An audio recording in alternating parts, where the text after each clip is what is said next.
the Chief Rabbi of Egypt, the only Jew in Egypt, the only public one anyway. And Shabbat, that's the time for rest, the time for not focusing on problems, begins in about 4 minutes. So this is my last chance to speak about some of the problems. First of all, Goma Mubarak. So I was, well, you can imagine my position here. A lot of people mistakenly view me as a symbol, as an American or as a Jew, and expect that I'm going to be able to explain or justify or defend things that are done by the people who make decisions for either the Americans or the Jews. But you should know that the same way as it is in every country in the world, it doesn't matter if they call themselves democratic or they don't call themselves democratic. The same way that in every country in the world, the average person has no say whatsoever. There's a few people making all the decisions. I have, unfortunately, no say over anything that Trump wants or that Netanyahu wants or anything of that. Even the people living, I'm living in Egypt, but even people living currently in America or currently in Israel or currently in Gaza, people don't have a say over what their supposed leaders do. That's a major problem with the world that I hope to fix through these videos, through our being able to talk on video and also to meet each other in real life.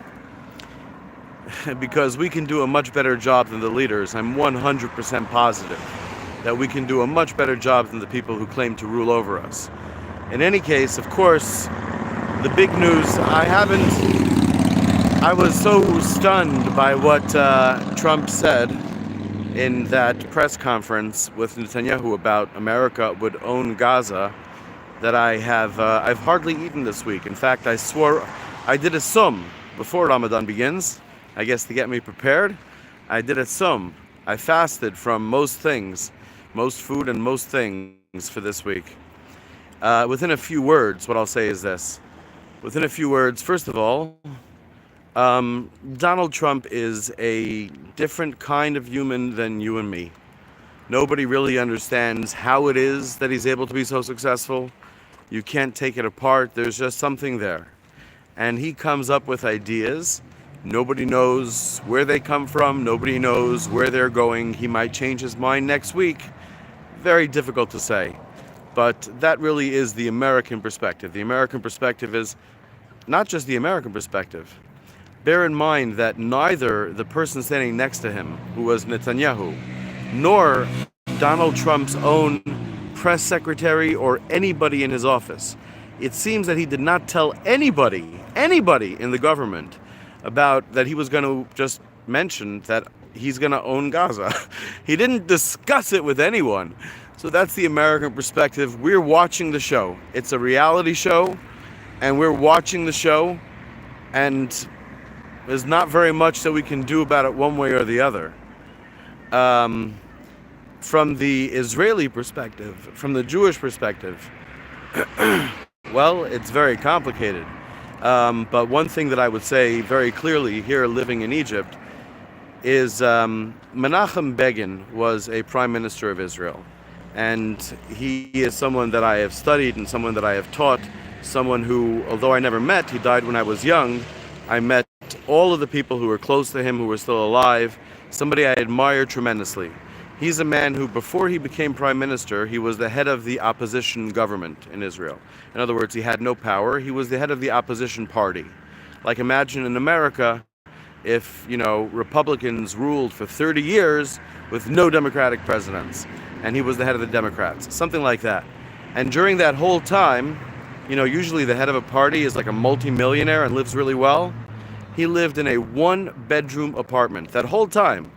People thought it was embarrassing. His supporters wanted him to have, a larger place. But he lived in a one-bedroom apartment, and that bedroom was for his 3 kids. Him and his wife, they slept in their office, which was the living room.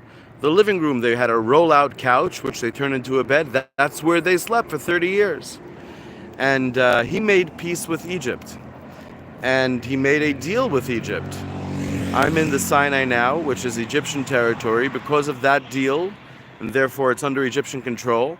By the way, there are still some Hebrew stuff here from those days. That's very wild. Um, and for Israel at this point to think that they have any, moral or right to destabilize the country of Egypt by sending in 1 million Gazans, setting apart the whole issue of Gaza itself and the people themselves there. But I'm saying, as an Egyptian, I'm a temporary resident here in Egypt. That's not acceptable. That's absolutely not acceptable. Menachem Begin was the only righteous leader of Israel, the only one of all the prime ministers. I'm not saying the other ones were just politicians. I'm not saying that they're evil. A lot of people here think that they're probably like satanic or whatever, downright evil, but no, just the usual shit politicians, the usual shit in all the countries' politicians. But he was a honest, sincere, good, truthful man, and there's no way that he would go for doing this after the deal was made with Egypt. So that's something from that perspective that I think is important to consider. Anyway, obviously the main issue is for the people of Gaza themselves, plus it's a concern for all parties. And I guess one more thing that would be interesting, I know a lot of people are of the perception that Jews own the United States, that Israel tells America what to do. It's true there's a lot of Jews with a lot of power, it's true that Israel has a lot of power, but it's not true that the Jews own the United States, and certainly not that they own Trump. The same thing had been said about Jews in Germany before World War II, that they owned Germany. And as you can see, they definitely did not own Germany. And one thing that Israelis might not know, but as an historian of Jewish history and a rabbi I do know, is that the reason why the country of the Jews 2,000 years ago was destroyed by the Romans is because they invited in the Romans. The Jews had a fight among themselves, and they decided to invite in the Romans to solve their problem. And then, of course, once the Romans came, they didn't leave. So even if all the people of Israel think they would be better off if all the people of Gaza were not there, and if America was building casinos there and stuff like that for rich people, there's zero question that within a short time, what exactly a short time means is impossible to know, probably wouldn't be immediate, but within a short time, America would literally own Israel, and, well, who knows, Egypt and Jordan and other countries. You don't want America establishing a base in your place. And while America has a lot of great things going for it, people here think that life in America is magnificent. That's not true. For most people, life is really not magnificent in America, and they'll tell you that. It really is not. Most of the country was overjoyed when a CEO, the person who headed the largest healthcare company in the world, the largest health insurance company, was shot in New York about 2 months ago, in the morning, public daylight. Most people in the country supported it and continued to send money to the shooter in prison. America has its issues, trust me. So where America's going is very hard to say. But yeah, these are pretty crazy times. Feel free to contact me in the comments.